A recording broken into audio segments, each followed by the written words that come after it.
Tomorrow night, the Manitoba Chamber Orchestra opens its 2015-16 season with a pianist who has the utmost respect for the voice of the composer, but enough gumption to push a few boundaries once in a while.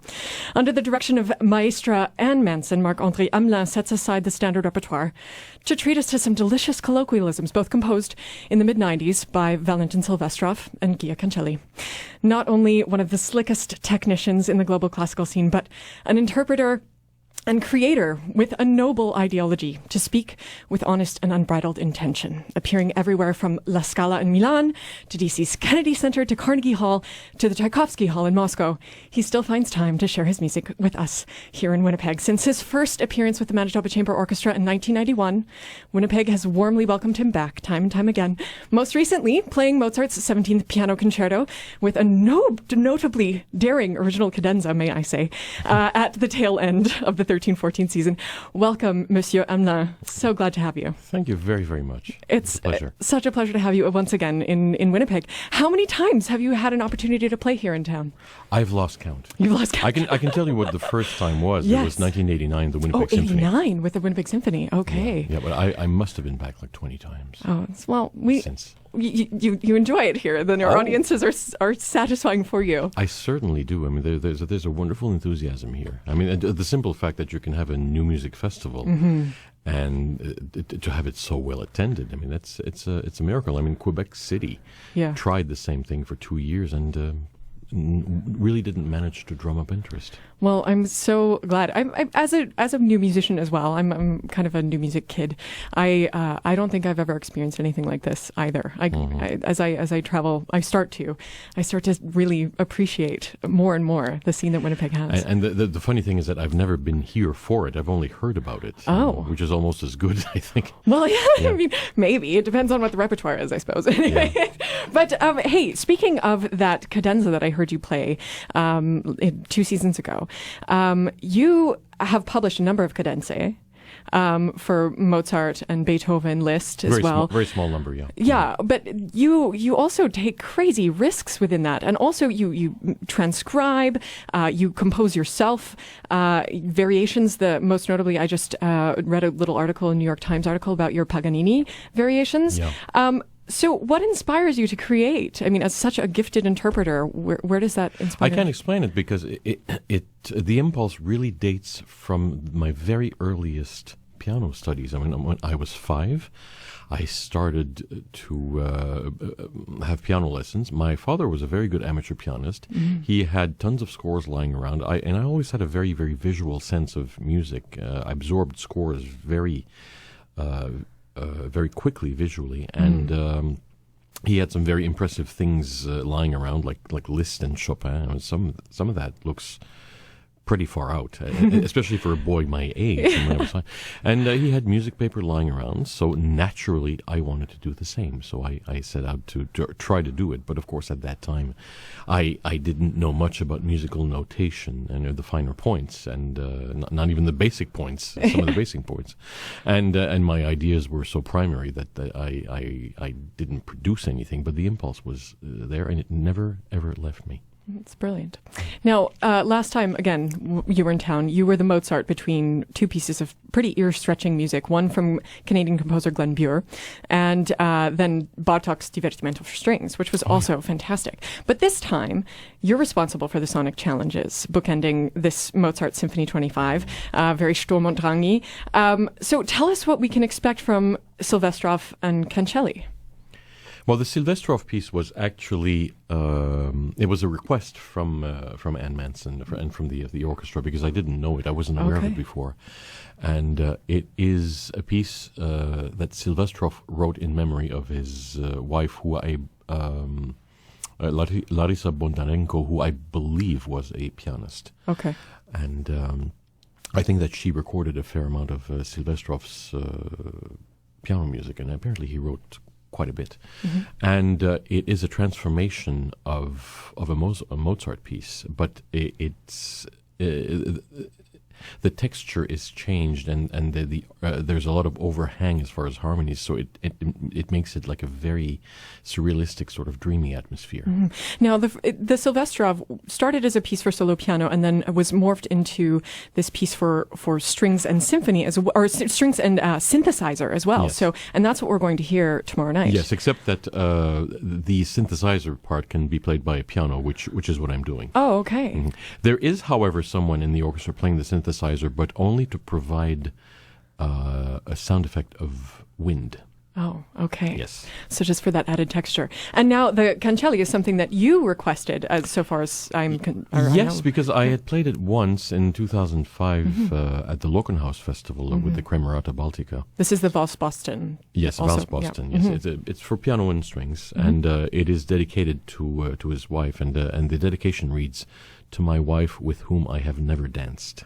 Oh, how heartbreaking and beautiful at the same time. Fantastic. It's a very dark piece, mostly very quiet. It is unbelievably slow. Okay. The pulse is just, you really have to be patient and tune into it, and at various parts there are like tremendous violent outbursts. Okay. So quite a lot of violent contrasts. Just intensity, and brilliant. I'm really excited to hear these. Before we go on, perhaps we'll hear a little morsel of Mozart from you, which is great. A little Gigue in G major. Since last time you were here, you played the little G major concerto. I thought, why not have a little short snippet from Marc-André?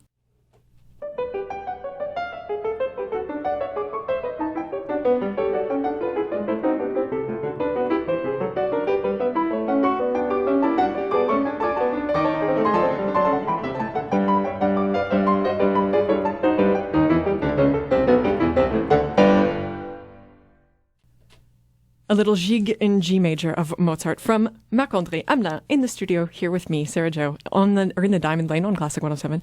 And we were just talking about the pieces that you're going to introduce us to. I think Winnipeg audiences, I think they're both Winnipeg premieres for us. Very possibly, yes. Very possibly. I would have to double check. But speaking of these juicy bits of new music and these expansive sonic landscapes that shift as we go on, as our craft evolves, what draws you to this repertoire that pushes these boundaries, both of technical limitations and traditional sound making?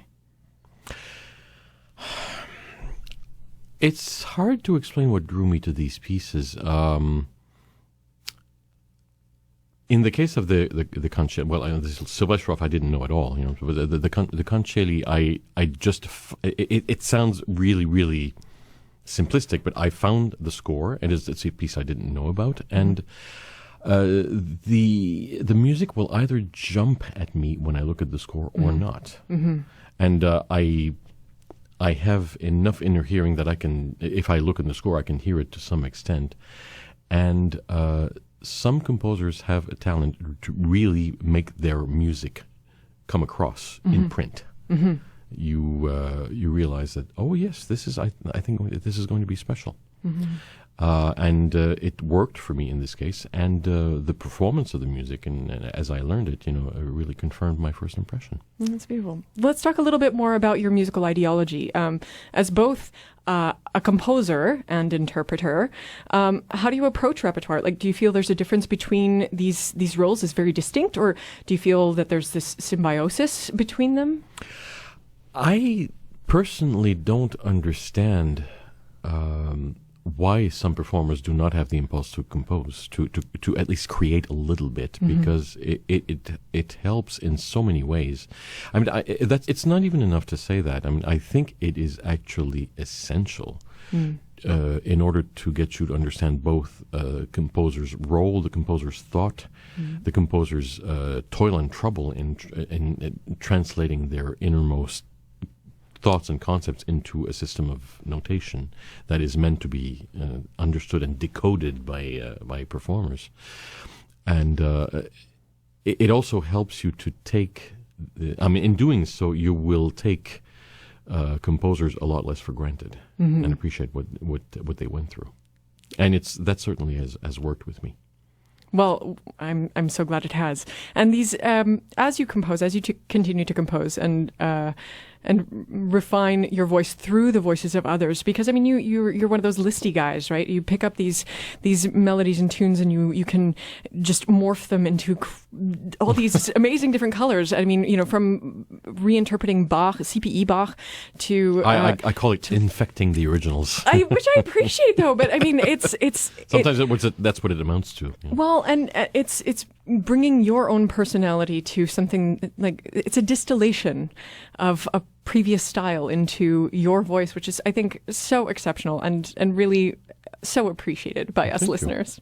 Anyway, I would like to thank you so much for being with us, Marc-André Hamelin, in the studio with me, Sarah Jo, here in the Diamond Lane on Classic 107. He will whisk us away tomorrow night with his wizardry at Westminster United Church starting at 7:30 p.m., joined by the boundary-pushing brilliance of the MCO under the direction of Ann Manson. This is a night not to be missed. For tickets, visit themco.ca or call the MCO ticket line, 204-783-7377. You can also visit McNally Robinson at Grant Park, the West End Cultural Center, or Organic Planet, $32 for adults, $30 for seniors, $10 for students. Thank you so much. I really hope you enjoy tomorrow night, Monsieur Hamelin. I know I certainly will. We are going to finish with a little Scriabin from you, the second movement of his Opus 19 Sonata for piano. I'm a little fangirling right now. Anyway. Thank you. Great pleasure. Okay, take care.